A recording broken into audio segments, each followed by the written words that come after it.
Daily beloved brethren in Christ, loving greetings to you in the worthy, holy, and highly exalted name of our Lord and Savior Jesus Christ.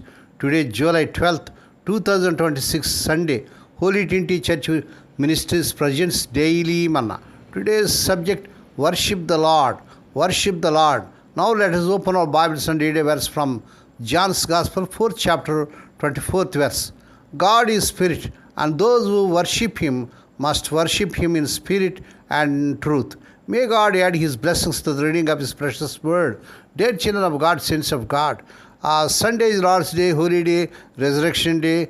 Let us go to the house of God and worship the Lord with the spirit and truth, because our Lord is worthy to receive glory and honor. I trust that you are all in good health by the grace of God, and your prayers we are doing well. Now let us meditate upon the word of God.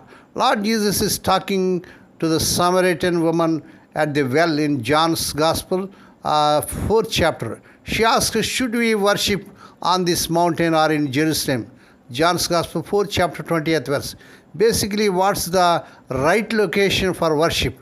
Lord Jesus answers by flipping the whole question. He says, location doesn't matter. How you worship matters. First of all, God is spirit. God doesn't have a physical body. He is not limited to one place like a temple or a mountain. He is invisible, everywhere and holy. John's Gospel, 1st chapter, 18th verse. You can touch God with your hands, but you can connect with Him with your spirit.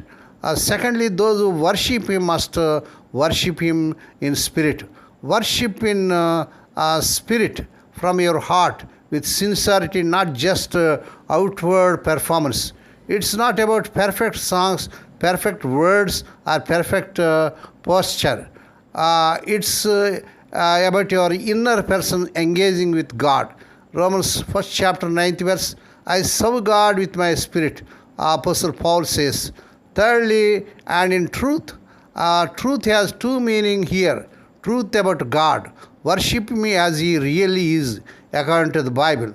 Not a made-up version of God. Truth about you. Be real, no pretending, no religious mask. Psalms 50th chapter, 51st chapter, 6th, you desire truth in the inward being. Praise God. Hallelujah. Now, church is not the only place to worship. Sundays, 2 hours is good. But worship is a 24/7 lifestyle. Praise God. Romans 12th chapter, 1st verse. Present your bodies as a living sacrifice.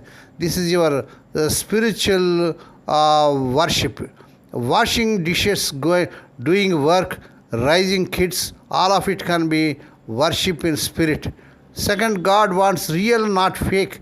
You don't have to clean yourself up before coming to God. Mad, confused, hurting, bring that to Him in truth. He already knows. He is not looking for a performance. He is looking for your heart. Praise God. Third, know the truth about God. You can worship someone you don't know. Don't just copy what others say about God. Open the Bible. True worship starts with knowing the true God. John 4th chapter 24th means God is looking for worshippers, not just worship services. But God, because God is spirit, He wants a spiritual connection with you. And because God is truth, He wants an honest connection with you. It's not where you worship. It's who you are worshipping and how. Is your worship right now more routine or more spirit and truth, dear child of God? What's one way you can bring more of your real heart to God today? May God bless these few words. Now let us pray. Dear Heavenly Father, Holy Father, we thank Thee and praise Thee for this Lord's Day, Holy Day, Resurrection Day, to come to Thee and meditate upon Thy word. Meditate upon Thy word. Bless those who are listening daily and regularly. Bless those who are sharing Thy word to their friends and beloved ones. Not only to hear, but help them, Lord, to worship Thee with the spirit and truth. Lord, we pray for those who are celebrating their wedding anniversaries and birthdays today. Lord, bless them and crown them, Lord, with the air of mercy, grace, and gladness. Perform a new thing in their life. Lord, we pray for the sick and suffering. Lord, touch them, heal them, because with Thy stripe Thy people are healed. Lord, we pray for those who are in great agony because of the loss of loved ones in their family. Lord, console them, comfort them, Lord. Lord, we pray for those who are going to worship. Be with them, strengthen them. Lord, we pray for thy servants as serving in the vineyard. Use them mightily to worship thee and to serve thee more effectively. Lord, we pray for the children as they're going out and coming in throughout this day. Deliver them from all dangers and actions. Give them safe journeys. We commit all these things into the mighty hands.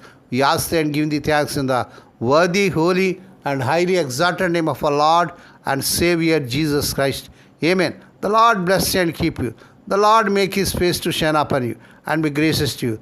The Lord lift up his countenance upon you and give you peace. Amen.